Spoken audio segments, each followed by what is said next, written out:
Most small business owners only think about insurance after something gets wrong. Don't be that person. With Next Insurance, you get fast, affordable coverage in minutes. No calls, no waiting, and no nonsense. Protect your business today at nextinsurance.com. We live in a time when it's hard to know what to believe. That's why hearing from Jamie Wales, the founder of Wikipedia, matters now more than ever. He spent his life helping people to find information that they can trust. And in this conversation, he talks about what happens when that trust starts to disappear. We explore how technology is shaping what we believe, how social media feeds our anger, and what each of us can do to bring honesty and balance back to our conversations. If you've ever felt like the internet is dividing us more than connecting us, this episode will give you a new perspective and some hope. Let's jump in. Let's start off with the topic of trust, Jimmy, because I think this is really a fascinating place to start, especially considering everything that's happening in the world today. So of all of the books you could have potentially written, why focus on the topic of trust? Yeah. So what's actually interesting is that it's not really where I started. Not exactly. So I talked to David Drake, who's the president of Crown, and he was trying to persuade me to do a book. And I was like, yeah, but I don't want to do a book like a autobiography or a memoir. I can't write a history of Wikipedia. I'm still in it, and there's too many people. And I'll leave somebody out, and so on. And he said, well, look, have you seen Peter Thiel's book, 0 to 1? It's not even really a book. It's a collection of essays. You could just do a collection of essays. And that was like magical. It broke the writer's block that I felt. I'm like, great, I have a lot to say. I'm just going to start. And then as I got started, I was like, yeah, but there is actually a theme here. And I sort of came to it as I was writing. And I realized, like, actually, this is about trust. And then when that moment came that I realized all of these things that I had to say were in many ways tied back to trust, then I knew where I was going.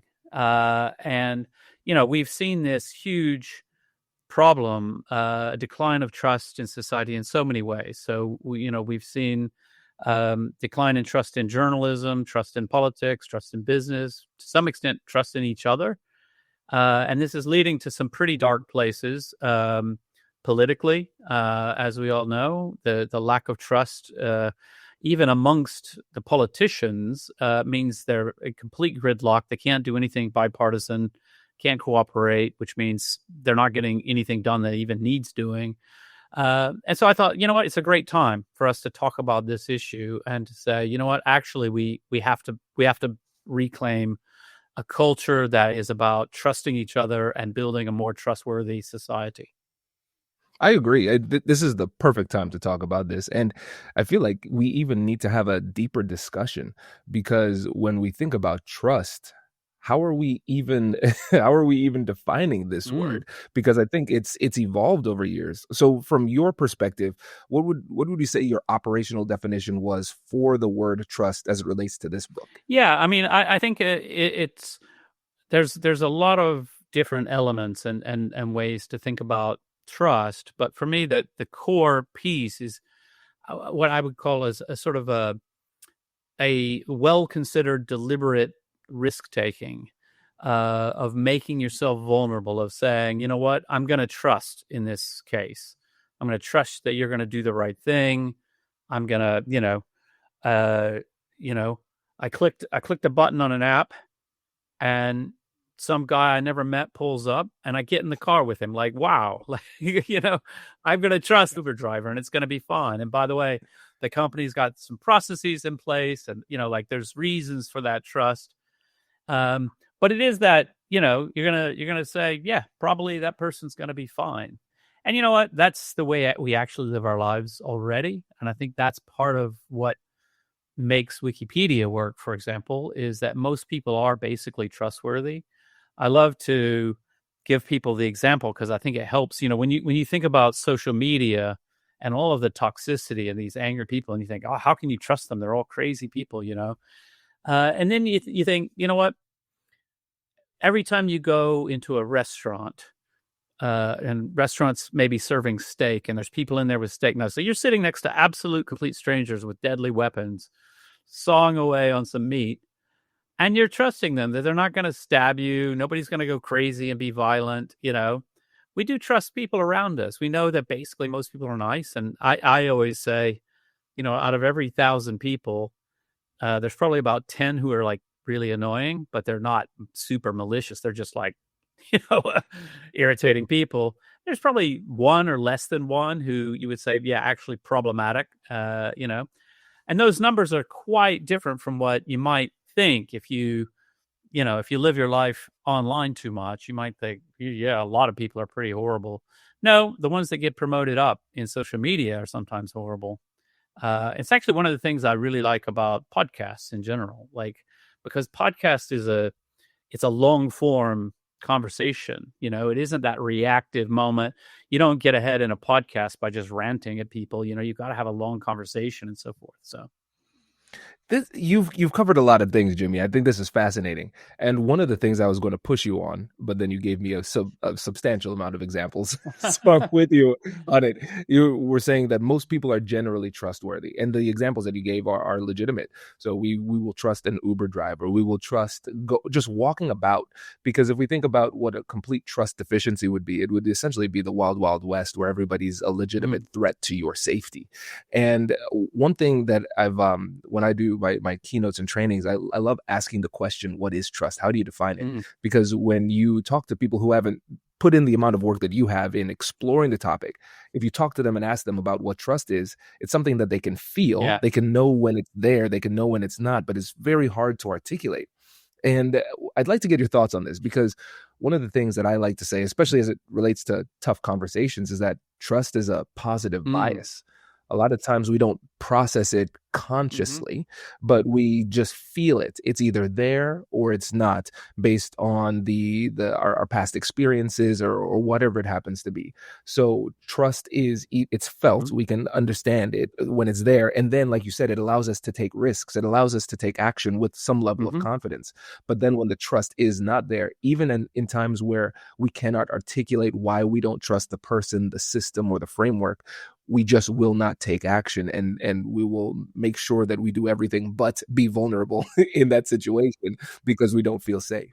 Well, we often see this, and we can recognize it. And I think we do recognize it as a personal tragedy, right? If someone's been through a life situation where their trust has been damaged, over and over and over, and they've had an abusive spouse or parent or whatever again, right? And someone in that situation, I would really say, one of the things, if you're a person in that kind of extreme case, and this is pretty rare. I mean, all of us we've had our trust betrayed here and there, but most of us, we cope with it and we find a way to move on. But if it's been really bad, yeah, that's what, find a good therapist, find a way to work on it, try to rebuild trust, whatever. And then, you can say this as well, not in that kind of deeply personal context, but, oftentimes in a business, it's really important. If you've lost the trust of your employees, or you've lost the trust of your customers, your partners, whatever it might be, and if you can recognize, what, we screwed up, like we had this situation, we didn't handle it the right way. It's hard, right? You've got to say, first, you got to own up to it in your heart, and you've got to say, yep, we didn't do the right thing here. It's a problem. And then you have to take the steps to rebuild trust. And, a lot of people think and say things like, yeah, once you've lost trust, that's it. You'll never get it back. But I talked to Frances Fry. She's a Harvard professor who actually worked at Uber during a real crisis of trust they had at Uber. And she says, you know what, you can rebuild trust like that. Then when people say that, they're mistaken. Like businesses who have fallen down, done the wrong things, they can rebuild trust, but they have to do the right things. And she's got this 3-part framework, which we go through in the book, that's about all of the pieces to say, like, here's what you need to do to rebuild trust. Yeah, and what's interesting is when you look at the science, yes, trust can be rebuilt. But also, when you look at the science, you realize how hard it is to rebuild the trust. Oh yeah, And you say, yeah, okay, well, maybe my number one priority should be to not lose it. yeah. Well, and on that front, a lot of this has to do with, if you are too short term in your thinking, and a lot of businesses have this problem. You're just thinking about your next quarterly numbers or whatever, and you see a way to increase profits in the short run. But if it's at the cost of the trust of your customers, it's never going to work. It's gonna end badly for you. So, there's an example. There's a company that sells backup servers. It's a really geeky topic, but I've been watching this, and they decided a while back that from now on they weren't going to let you buy any old hard drives to stick in the server. You had to buy the hard drives from them, and they gave a reason that said, well, it's about compatibility. We need to test the compatibility. And all the technical people are like, well, that's complete nonsense. Hard drives are all very compatible. That's not an issue. Like that's not a thing. It just sounds like you want to increase your short-term profit, because your drives cost 20% more or whatever the percentage is. And there was a huge pushback, and the reputation really took a dive. And, there was a lot of talk on Reddit groups where people are talking about buying backup servers and like, don't touch that one because you're going to be locked into an ecosystem. And they lost the trust, and they were really a leading. Well, they've just now in the last week. It's the only reason I'm talking about it, I'm not here to rake a company over the coals, but they've just now reversed that and said, no, you know what? Actually, yeah, you can use whatever drives you want, because word on the street is their sales had tanked and so on. And now they got some work to do, right? They screwed up. They made a decision with short-term potential benefits, didn't even get the short-term benefits because people are like, I'm out of here. Uh, and now they've got to really go out of their way to say, actually, we're not going to do that again. Like, here's why we did it. Here's what, it was a huge error. We're sorry. And, I think they should open source some of their software to say, like, actually, we're going to open source the bit. So you could always just plug in the module that lets you use whatever drives you want, that sort of thing. I don't know exactly how they should do it, but they've got some work to do. And I think they can do it. I just think, it's going to take a little while. That's the thing. It takes time. And one of the best things I've heard on trust is gained in drips, Yeah, but that's lost in exactly right. buckets. Yeah. It takes a long time to build it and then rebuild it over time.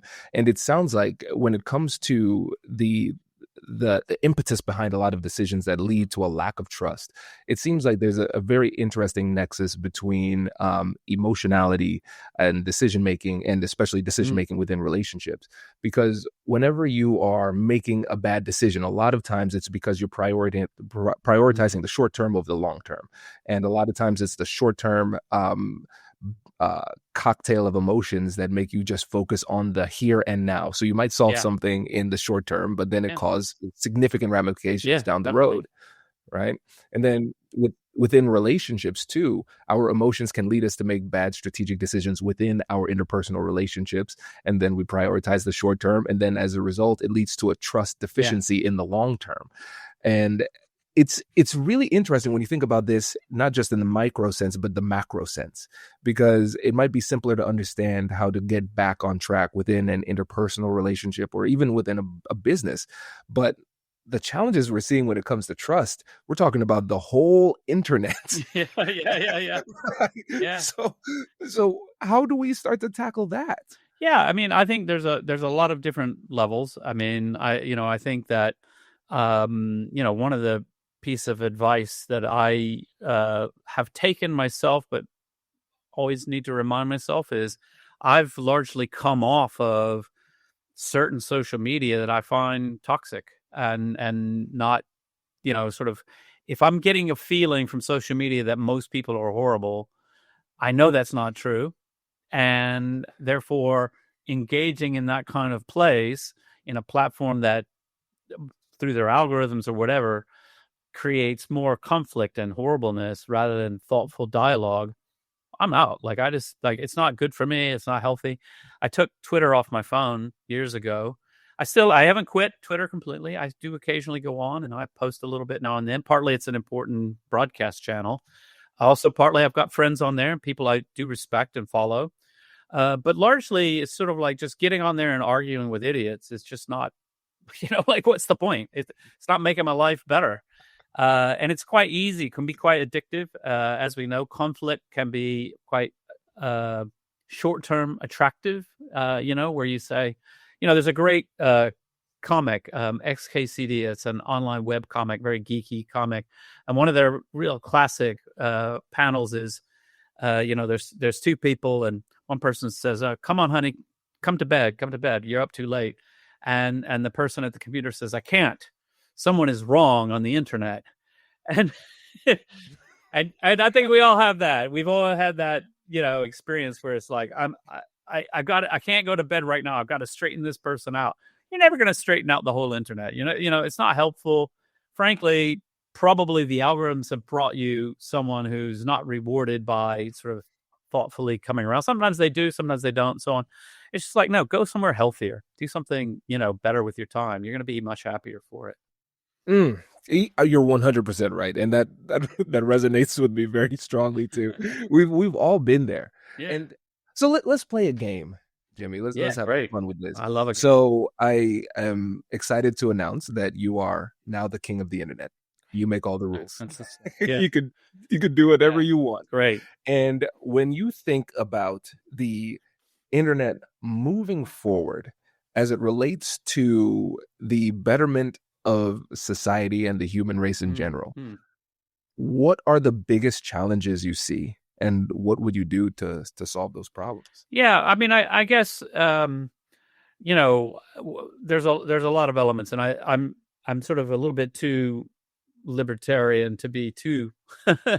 I'm not going to make anybody do anything, but I'm like a modern king of the internet. It means I don't have any power, but hopefully people will listen to me from time to time. But it's fair. Sort of like,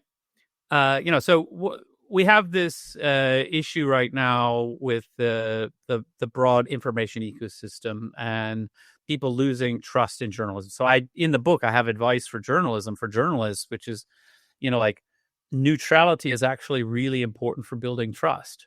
It's the same advice I give to the Wikipedia volunteers. It's like, we have to take neutrality very seriously, because if people get the sense that your newspaper is only reporting one side of the story because that's who your newspaper politically supports, maybe you don't trust that reporting so much. I remember a great example during the first Trump administration, and I don't like Donald Trump. I'll just be very clear about that. And I read this article in the Washington Post, who are doing great journalism during the Trump administration. It's a great newspaper. But this article was a rant against Donald Trump. It wasn't on the editorial page. It was really biased and really negative about Donald Trump. And when I finished reading it, I was like, yeah, I liked that in a certain way, because it sort of smashes him for things that he probably should be smashed for. But I also don't feel like I got the whole story. I don't feel like if there were some uncomfortable sort of defenses or, other side of the story that someone sympathetic to Trump might have put forward, I didn't hear that, right? I'm sure, there would be more to the story. But furthermore, I feel like actually they're just campaigning against Donald Trump, and this may not be completely fair to him. And actually, I believe, be completely fair to him, and that's going to do the work. That's completely fine, right? There's loads of, this was about some shady business deal in the past. I'm like, man, it's done a lot of shady business deals. You don't have to go crazy on the facts. Just report the facts in a really straight way, and it's going to be fine. So that's the kind of thing where, my advice to people in that element of things is, that. The other thing is, I think that as consumers, we should be really focused quite a lot on trying to adjust the platforms we're using. If a platform is by default sending you content, right, that's engaging and addictive but not healthy for you, and you recognize that, which a lot of us have been through that and do, then stop using it or change it. I've downloaded and deleted TikTok a few times from my phone. Don't have it at the moment, partly because it's really good. It's really entertaining. It's very addictive. It's not as negative as a lot of people who don't use it think it's going to be. Most of TikTok is silly, and that's completely fine. But it's the kind of thing where it's like, okay, once I recognize, like, actually, if I'm, if I'm sitting in the back of a taxi, which I live in a big city with a lot of traffic here in London, so if I'm in the back of a taxi, there's time to get on your phone and just muck around.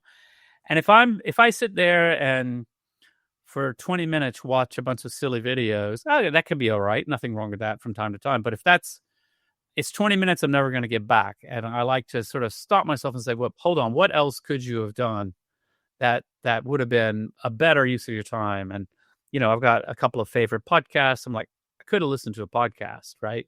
A podcast where I learned a bit of history. There's a podcast called The Rest is History, which I love. Very fun, funny guys. And I like their chemistry, but also like learning about periods of history that I don't know enough about. Great. That's a much better use of my time.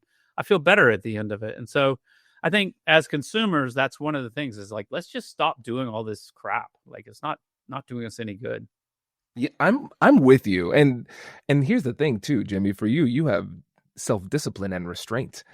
So you're able to Sort of. sort of from time to time. Yeah, from time to time. Yeah. You're able to recognize that you have that self-awareness.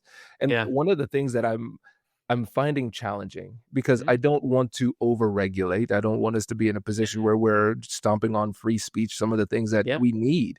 But at the same time, I'm also wondering, how do we unring this bell?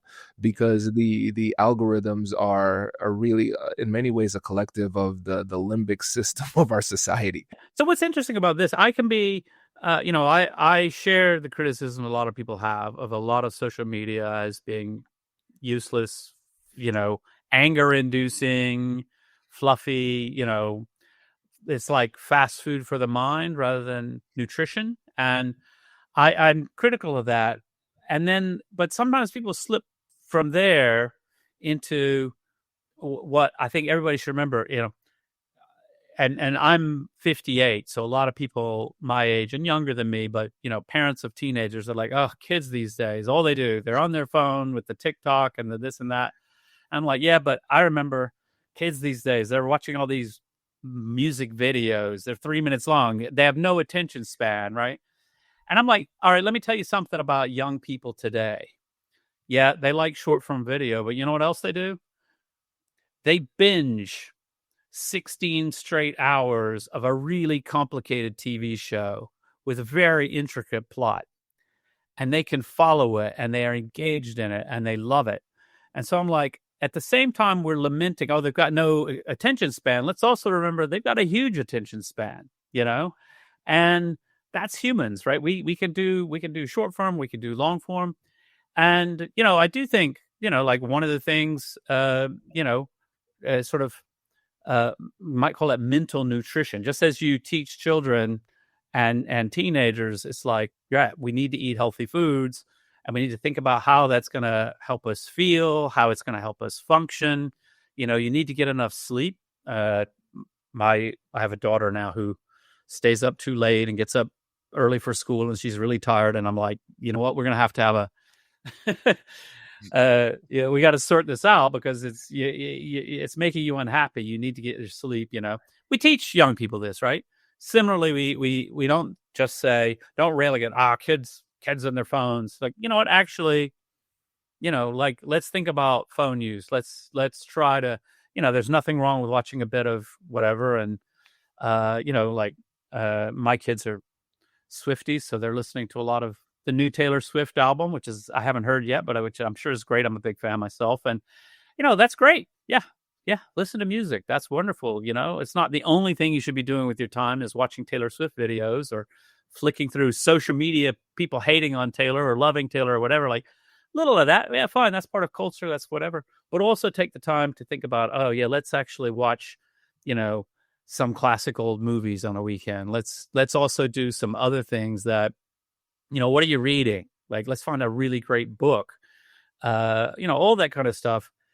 And we have to, just the same way that we treat teaching nutrition, we treat mental nutrition. As a lawyer, this is something I saw in my clients all the time. You know what it is that most small businesses don't plan for? It's when something goes wrong. You lose a client, a shipment disappears, a tool breaks, someone gets hurt, and money flies out the door, and most folks only realize that they needed insurance after it's too late. And that's why I like Next Insurance. They make business insurance as simple as ordering lunch online. All you need to do is answer a few quick questions, and then Next figures out the right coverage, and you're covered in minutes. No phone calls, no waiting, no nonsense. Fast, affordable protection that's built for small business owners, contractors, consultants, retail, restaurants, even if it's just you and your laptop at home. Do you need proof of insurance for a job? You get an instant certificate of insurance so you don't have to wait to start the job or close the deal. And when things do go sideways, claims are resolved fast, on average in about 15 days, with some paid in just 24 hours, so you can get back to work. End the year with peace of mind and head into 2026 protected. Policies start at $29 a month. Get covered in minutes at nextinsurance.com. That's NEXT insurance.com.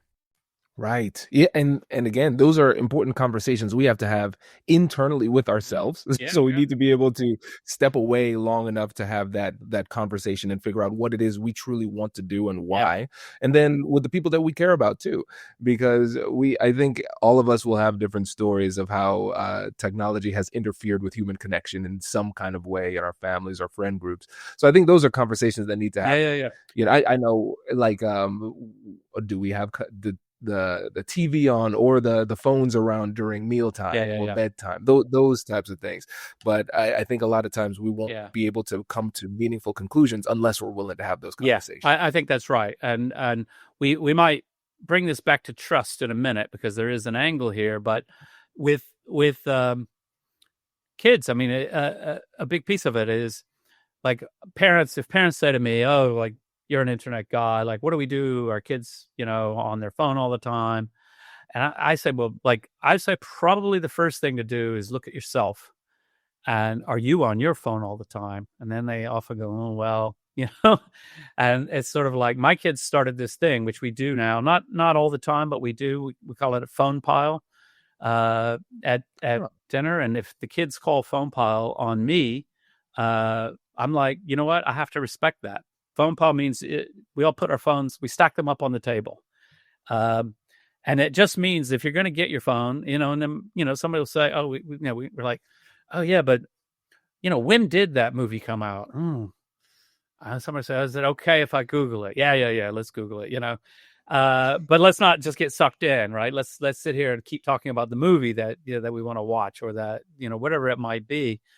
And that's about trust. That's to get the trust of your kids, right? If they see you being hypocritical, if they see you saying, oh, look, you're always on your phone, and they're like, yeah, I remember at breakfast, you just said one more email, I got a work thing, no, come on, then they've got a work thing too, or they've got chats they need to have with their friends or whatever. Like, that's part of life. So we got to work together. We got to trust them.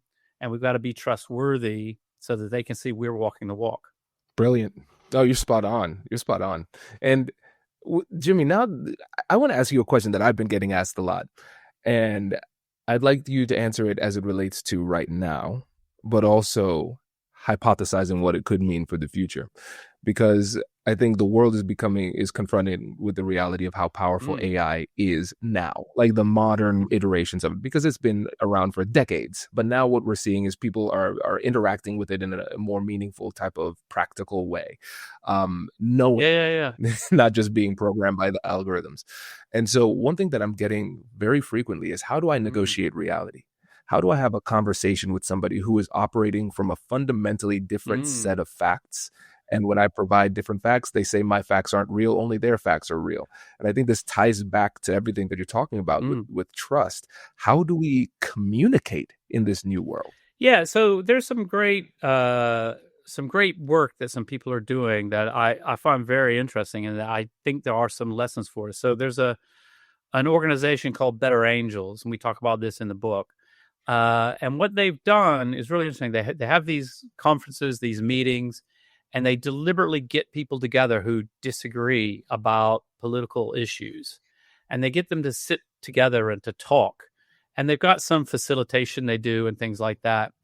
And what they find is like people are actually quite open to learning and quite open to listening to the other side. It's a lot easier to do in person because it's kind of hard to be too much of a jerk sitting face to face with someone who you can see, you know, and, people do begin to sort of say, okay, actually, if I'm going to convince somebody that I disagree with, I've got to understand who they are. I've got to understand what is their context? What are the facts they're looking at? Are there potentially facts that I've overlooked, right? You got to have that kind of humility to say, hold on, like maybe I've been in a bit of a media bubble of my own. I I only watch Fox News or I only watch MSNBC. Maybe there's some information that I'm not getting because I haven't really looked at the other side's perspective. And, it turns out people can do it. Like people can get a lot better. And, that's not true of everybody. Some people are jerks. So, that's it. There's not much you can do about that. And if they don't want to listen and they don't want to sort of have a civil conversation, I would just say don't invite them, to your dinner parties. But in general, a lot of people can be, quite reasonable. And, one of the things that I think is really interesting is how when like the feelings, the emotion, the anger that can come when there's a disagreement tends to be much greater in people who have less confidence in their own ideas. So like, if I've studied an issue, I know it inside and out. I've really, I'm comfortable because I feel like I've really looked at all the facts and I've actually explored the other side's views and so on. If somebody comes and they disagree with me, I don't feel personally threatened by that. I actually kind of can know where they're coming from and I can maybe sort of offer a few tidbits that might bring them around a bit or whatever it might be. But if I fear that the other side's going to say something that's going to blow up my whole worldview, then I'm more likely to feel defensive and angry and not want to listen because, then I'm going to, I might become a communist or I might, I might go MAGA if I listen to this person. No, you probably won't, probably you're going to learn a little something. And maybe all you learn is that this person has no idea what they're talking about and doesn't care. Okay, that's fine. It's a shame, but more often you're going to go like, actually, I understand their perspective. And, I live here in the UK. And one of the things that was really interesting, and it's sort of a part of shaped some of my thinking is just about, so here we had a big vote, Brexit, to leave the European Union. And the three major political parties were all opposed to it. But there was a referendum and the country narrowly voted for Brexit and voted for it for reasons that, in my opinion, weren't good. And now I think public opinion has shifted back and now we're stuck with it and so on and so forth. But what's really interesting is that it really exposed that the London political class weren't listening to the public and they weren't listening to people outside London. London voted to stay in the EU, right? And if you think about who was it going to hurt, like people were angry at, I don't know, rich bankers in London. Believe me, the rich bankers in London are going to be fine. Like you're not going to change that. And you're not, you're basically causing economic damage that's going to hurt the jobs you wanted to have living in the industrial North cities and so on. So all of it didn't make any sense. But basically, it was like a big, sort of FU, like that London wasn't listening. And people were like, well, we've got to do something. And like, my kids, there's no jobs out here. And yeah, London's economically doing well. But by the way, my kids can't afford to move to London. It's so expensive there. Like the whole thing is broken. It's not making any sense. We got to do something. And of course, when people are in that kind of situation, they are vulnerable to populist rhetoric and so on and so forth, sort of blaming the other people who are different from me are the problem. But you know what? A lot of, I would say, what people were drawing the conclusion in London was, problem is they're really racist out there in the countryside. And it's like, you know what? I don't think it's that they are racist. They are being appealed to on some racist themes, but what they really are is mad because they don't have a job. They're mad because like the future doesn't look great to them. And that solving that real problem is what we need to be thinking about, not calling them names. Like calling them names is not helping, you know? I mean, some of them are racist. Most of them are just nice people who are just like, I don't know, this person's telling me they've got a solution to my problem. You know, immigration is the problem. Let's fix that. Okay, well, guess what? It wasn't really the problem, but we should hear that. Let's fix something. It's so interesting, the commonalities between our countries. Oh yeah, yeah, yeah, We might change names, but yeah. the conversations are more or less the same.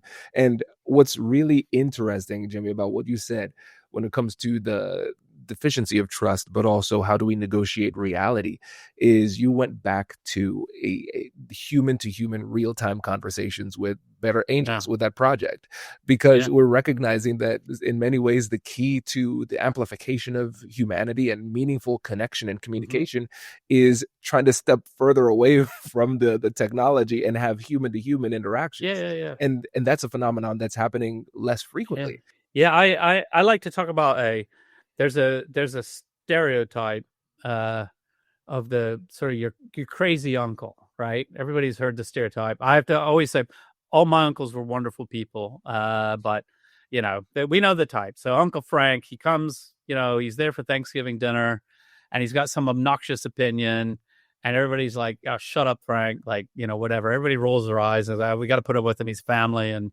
you know, Aunt Eunice is great. So we like to have her around. We got to put up with Frank. Right. Okay. Right. We all know the stereotype. And I'd say one of the issues, and you also think, well, nobody listens to Frank. Maybe he's got a couple of buddies down at the bar or whatever. You know, that's about it. Now Frank gets on social media, and suddenly Frank's got 700 followers. So he's not like a massive influencer with millions, but he's got 700 followers.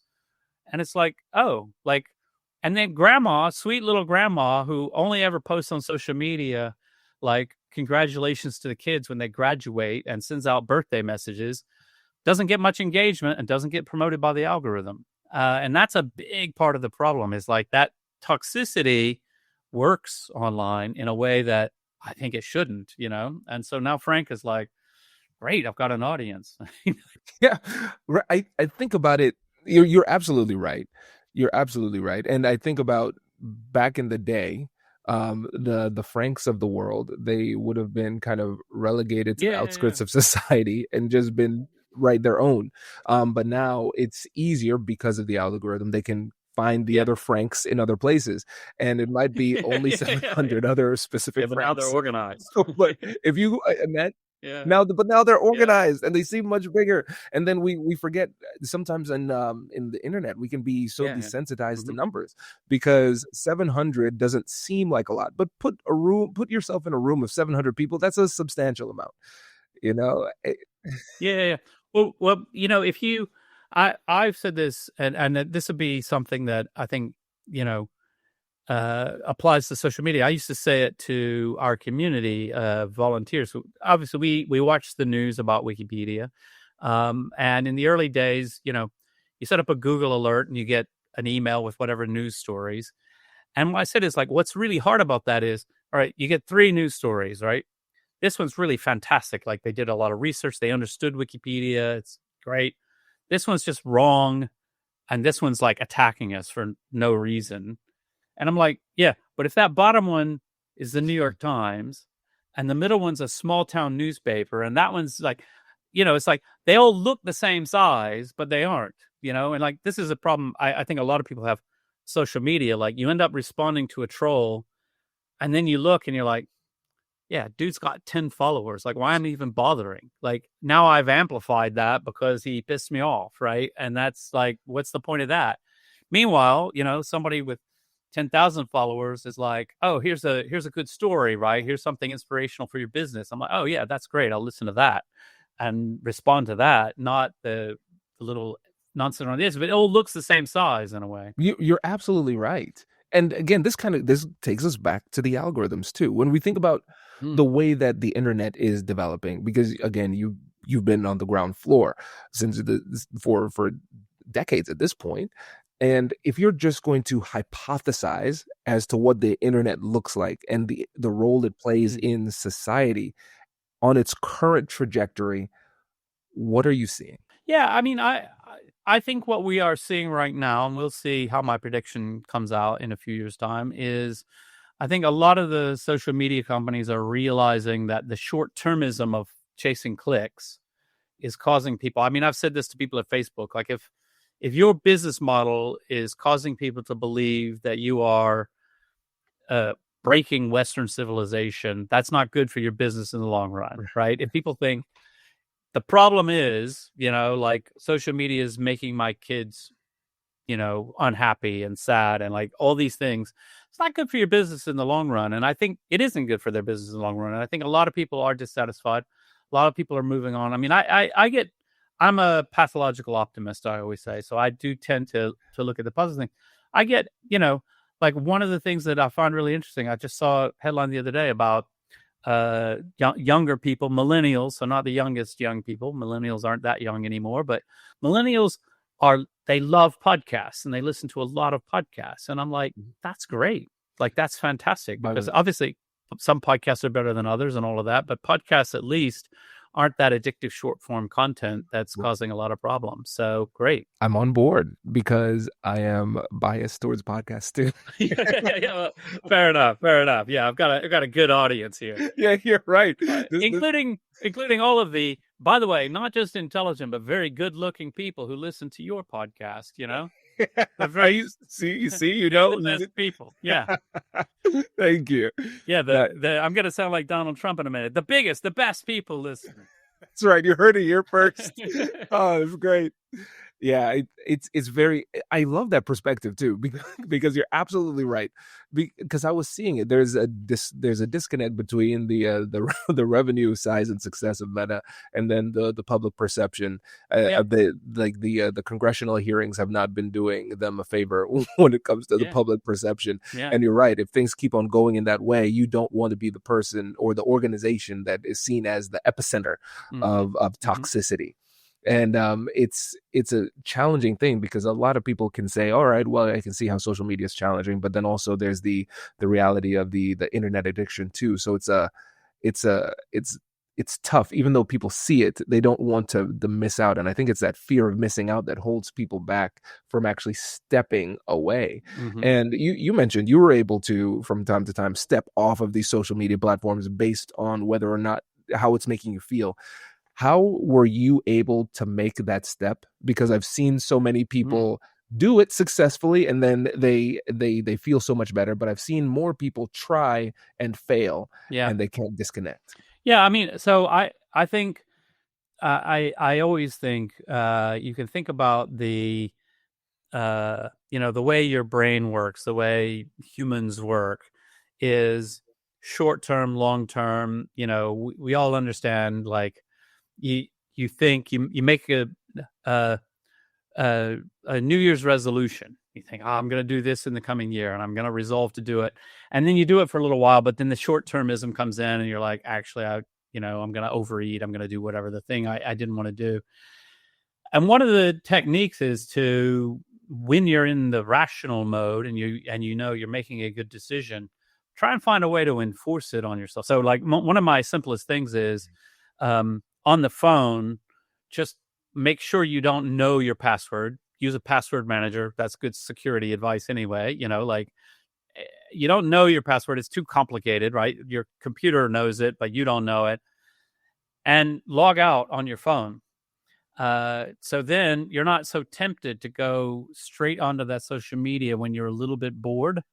And you just know it's not good. So I've deleted TikTok from my phone. I've logged out of Twitter on my phone. And so, when I get on my phone, I'm bored, I'm whatever. I just try to make sure that when that happens, because I know what I'll do, I'll go on TikTok, and that's that. And I don't really want to. So therefore, I should stop it. I should find something else to do with my time. And then, that's a way that helps. And just like I have TikTok on my, not TikTok on my computer. I have Twitter on my computer. And I do sometimes click and go there, and I shouldn't have. And, I spend 20 minutes looking at it when I didn't want to. So it's not perfect, but the phone is actually one of it's more dangerous, at least for me. And I think for a lot of people, like when I'm at my computer, I've got work to do. I've got things I'm doing and so on and so forth. And with the phone, it's much more a different part of life and different time and so on. And you can just end up wasting your time. So just delete that crap off your phone. It helps.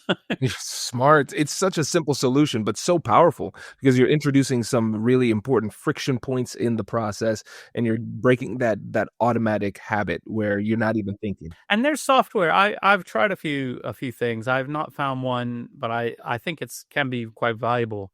Like browser plugins that where you can limit your time on certain things. So I did use this actually for Twitter. I should check it out, maybe turn it back on now that I think about it. But I said to myself, you know what? I'm fed up with Twitter, and I don't think Elon's running it the right way, and so on. I can't come off completely because I do use it. I broadcast, got a lot of followers. It's an important tool. So I put a time limit. I said, look, 30 minutes a day. That means I can get on if there's something I need to do, need to see. I actually think I did cut it down to 50, and I found that was enough. And then after 15 minutes, it would just like say, yeah, sorry, you've been on Twitter too much. And I'm like, you know what? Actually, that worked. That did work quite well. I think I took it off, and so now I probably should put it back on. But I think that kind of thing, like put in a little bit of friction, is valid to do. It's the same thing. Like I say, like if you have trouble with snacking at home, it's a lot easier to prevent that by not buying the snacks.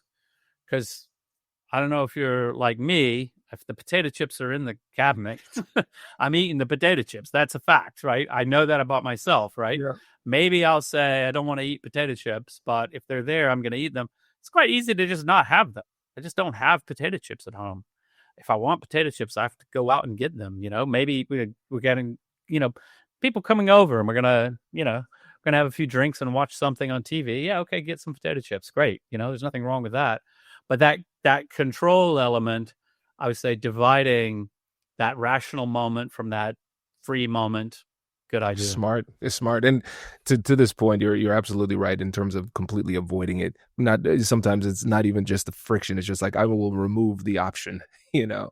Yeah, exactly. And with the time that we have left, I want to give you an opportunity to talk about your focus and beliefs about misinformation and how that's affecting the internet and society and connection as a whole. But I want to add a little flair to this because you think about in the last couple of weeks with ChatGPT coming out with Sora 2 and having everybody having access to incredible video generation to create almost anything. How has the most recent iterations of AI and text to video prompt in particular changed your approach or mentality around misinformation and truth on the internet? Yeah, so I mean that's an area like the question of deep fakes and things like that has existed for a while. I actually think one of the more good things that's come out of that, there was a very famous, it went really viral. It was a picture of the former Pope Francis, in a very expensive ski jacket. And like whatever you think of the Catholic Church and the Pope, this particular Pope seemed like a really nice guy. And he certainly was, he was the opposite of the trappings of luxury of the job. He lived a very simple life, and that was quite a point with him. And people knew it was fake. Like that's really important. And so I think that was for a lot of people the first time they're like, wow, like I didn't know you could make something that fake. And I think people having access, so you can actually sit down and make something yourself, and you're like, ooh, wow, this changes how I think about any random crap coming across my feed. Because any video, I want it to be vetted. I want who took the video, what journalists were there, like is it authenticated? Because there's all kinds of nonsense. But also, I'm quite positive about it. Like one of the things I think about is, when I was a kid, I liked drawing, making cartoons, like a lot of kids do. And stories. I'm terrible. I couldn't draw more than a house, with a little smoke coming out the chimney, and stick figures and all that. And I wasn't able to make like what I can imagine in my mind. I didn't have the physical skills to make. And now kids can like make amazing things. Like you can come up with a story and then use AI to make the pictures and so on, things that you couldn't do before. And that unleashes a lot of fun, a lot of creativity, so that I think a lot of young people will find that. And I'm thinking young people, I'm thinking, even 10 years old, right? A great time to say, I want to make a book, and I want to, I've got this story. I want to make a comic book. And then a lot of kids do, but some of them, and I was one of them, you get discouraged. You're like, I don't know how, like my drawings are terrible. And, it's not really. And then even, you can write out your little script and you can say, oh, can you help me make my script better? Right. And it might give you some ideas, and some of them are stupid. And you're like, no, you're wrong. Like, that's not what I wanted to tell. But other times it's like, oh yeah, that's good. That's good. You fix my grammar a bit and all the kinds of stuff. And I think that unleashing of creativity is huge. And then, there's a lot of discussion in the tech world about coding. I think coding is going to continue to be a really valuable skill.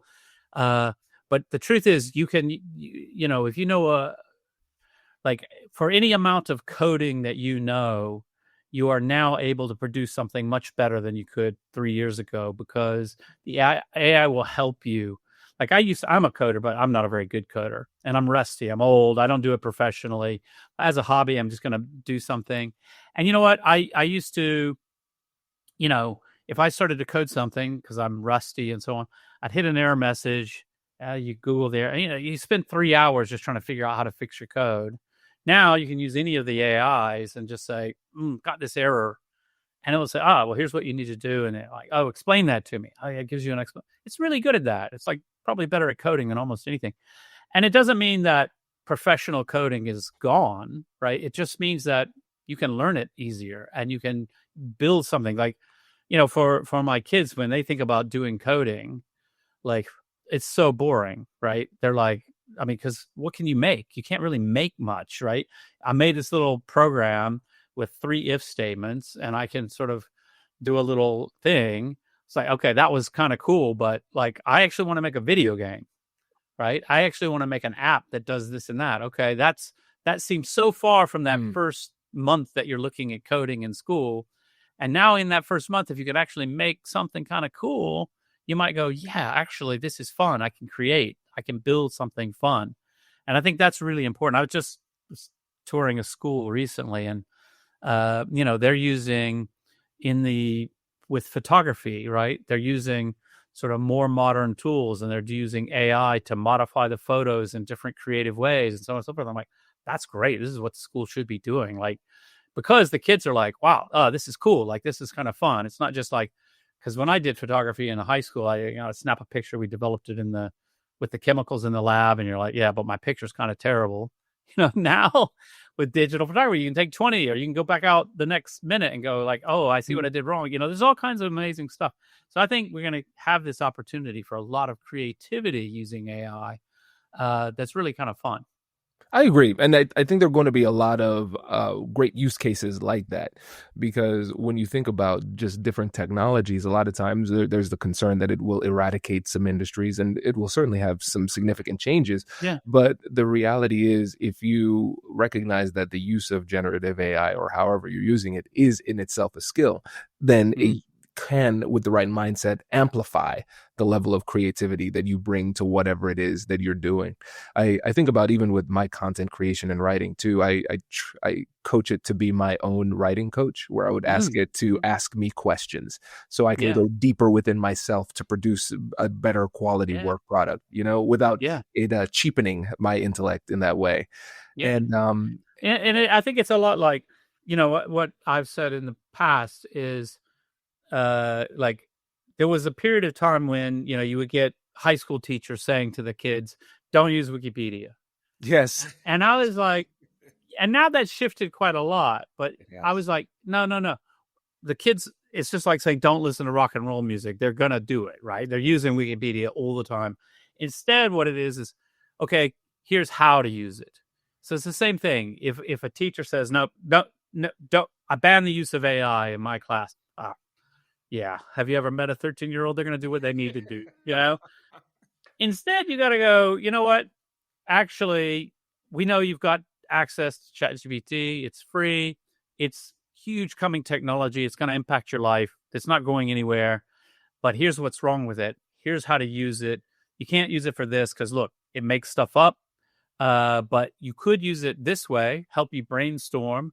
You can let it read your essay and give you a couple of tips. You need to be honest with me and say, I use that. And if I were a teacher, sort of getting kids to write an essay to turn into me, and they're going to write it at home. I think they also need to write in school without AI. That's also important. But I would say, you know what? I know you're going to use AI. So now what I want you to do is use AI. Here's how I want you to use it. I want you to come back and tell me about how you used it. Tell me what it did for you. Tell me what didn't work. I want to see you grappling with this technology because that's the future. You know, you're going to get a job someday and nobody's going to say, yeah, you've got to do a marketing sort of presentation for your sales call. Don't use AI. No, use AI. Make a better presentation, make it brilliant, but be able to explain what you did and why and how you check to make sure, you don't want to use, I made a marketing presentation and I got the sale because the AI realized the best way to make a sale was to lie about the product, right? Yeah, no, not that. You got to think about how you're using it, but yeah. That was Jimmy Wales, the founder of Wikipedia and one of the most influential voices on how trust and truth can survive in the digital age. What stood out to me most was how he reminds us that trust isn't just about technology, it's about people. It's about taking the time to listen, to question, and to lead with honesty even when it's difficult. If this conversation made you think differently about the internet or about how we build trust in our own lives, take a moment to share it with a friend. And if you enjoyed it, please leave us a 5-star review. It helps more people find the show and join these important conversations. Thanks for listening, and thanks for being part of the Negotiate Anything community.